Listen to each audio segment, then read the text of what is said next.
Bonjour à tous, donc et bienvenue dans cette vidéo, dans ce petit tutoriel, si on peut appeler les choses ainsi, puisque c'est une petite vidéo très rapide qui vient en complément donc de l'article sur la balance des blancs, de l'article de cette semaine. Donc je vous montre très rapidement comment est-ce qu'on va fixer une balance des blancs dans un logiciel tel que Lightroom.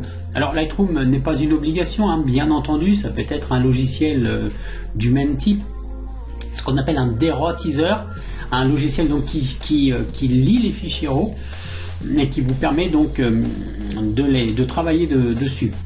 Donc on peut procéder de différentes façons. Donc la première chose que moi je fais toujours, c'est que voilà, je fais toujours une correction de l'objectif. J'active le profil de correction et ensuite je peux commencer donc à travailler sur ma photo. Je commence toujours par la balance des blancs. Alors il y a différentes façons de procéder pour ce faire. On peut choisir auto. Ça change pas grand chose. Il y a un petit changement. Moi je le vois sur mon écran. Vous le verrez pas forcément sur la vidéo. On peut choisir ensuite voilà différentes une approche différente peut-être.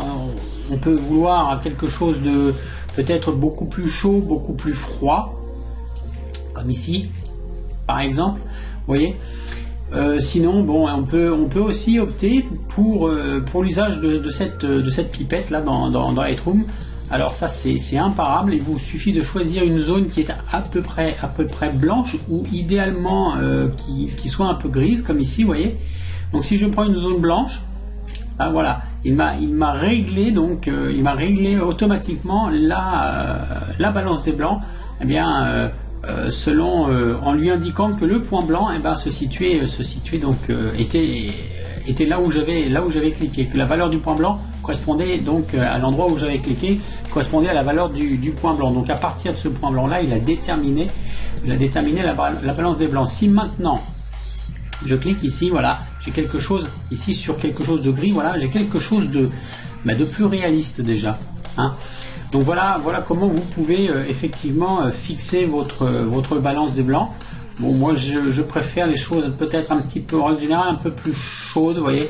Là c'est peut-être voilà comme ça, parce que je règle souvent en fait, je pars toujours, ce que je fais la plupart du temps, ce que je fais souvent, c'est que je pars d'un réglage auto et ensuite je règle au moyen des curseurs, je rajoute un petit peu de chaleur et puis là vous voyez, il y a une dominante magenta qui ne me plaît pas. Alors cette dominante, voilà, je prends avec le curseur du dessous, je baisse un petit peu légèrement sans introduire de dominante verte non plus, Donc voilà, là voilà, j'ai réglé, pour moi ma balance des blancs est correctement réglée.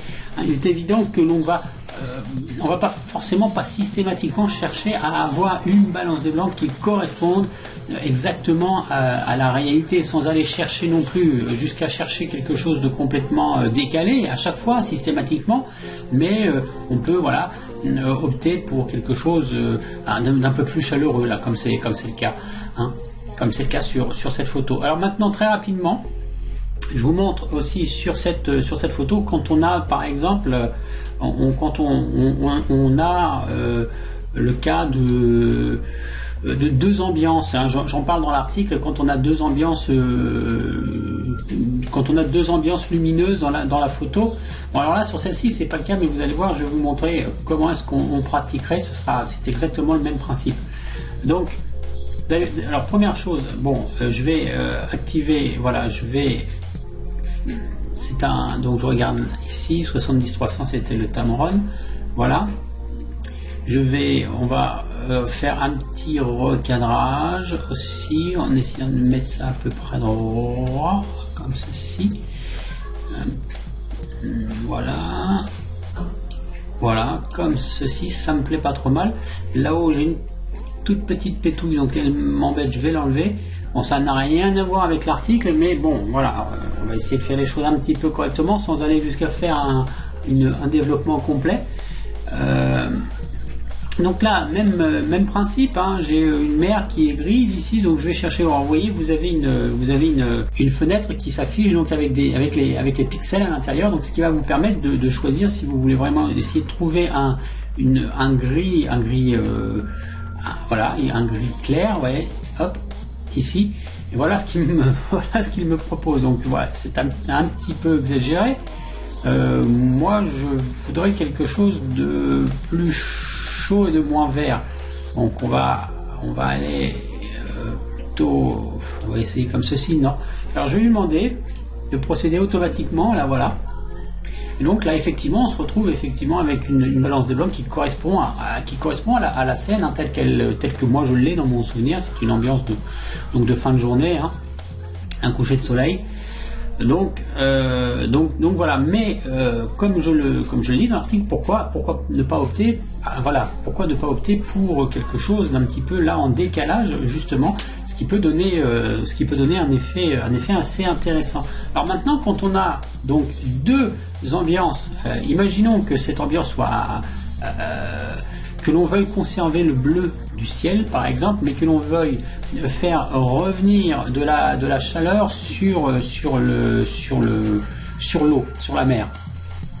Mais pour ça c'est très simple, on va prendre ici l'outil pinceau de Lightroom, on va augmenter la température ici et on va peindre sur l'eau comme ceci, comme je le fais là.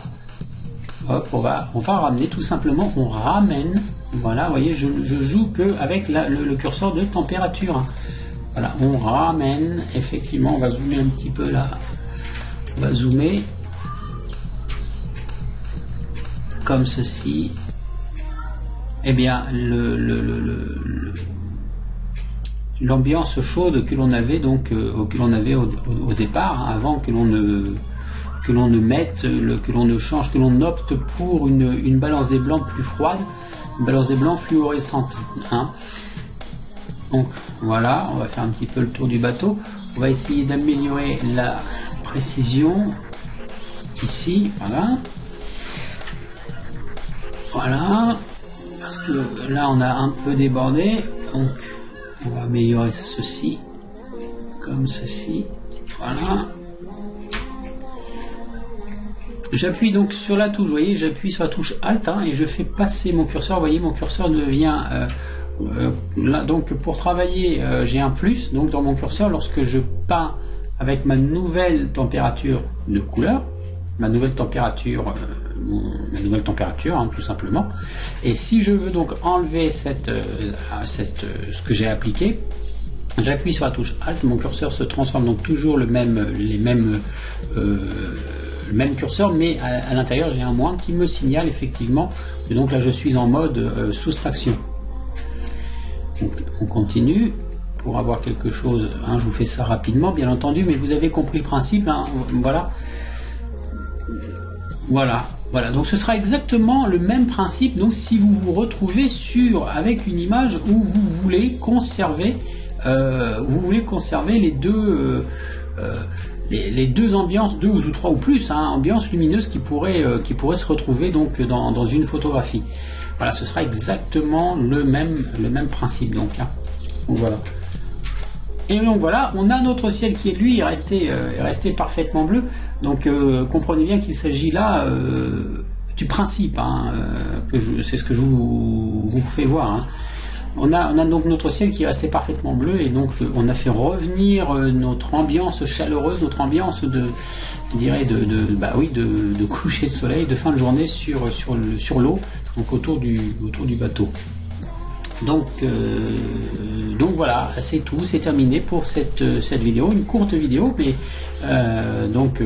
qui je l'espère vous aura éclairci peut-être sur certains points qui n'étaient pas clairs concernant la balance des blancs. Vous voyez, c'est vraiment très très facile, il n'y a vraiment pas de quoi se casser la tête, hein, que ce soit sur quelque chose, sur un traitement je veux dire assez classique, ou que ce soit lorsque l'on veuille vraiment faire quelque chose d'un petit peu plus poussé.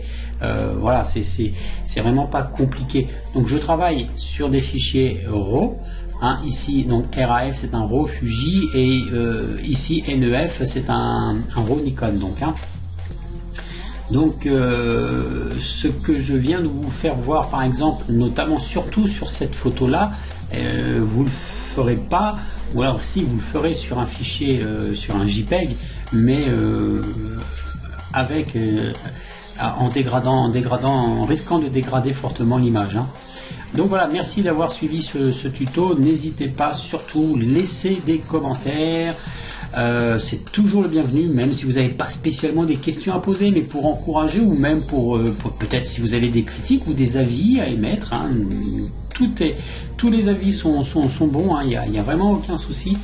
Donc allez-y, commentez, et puis si vous avez aimé cet article, n'hésitez pas à le liker, hein, que ce soit via Facebook, enfin en tout cas vous avez les réseaux, les boutons de réseaux sociaux donc sous l'article, donc n'hésitez pas, servez-vous-en.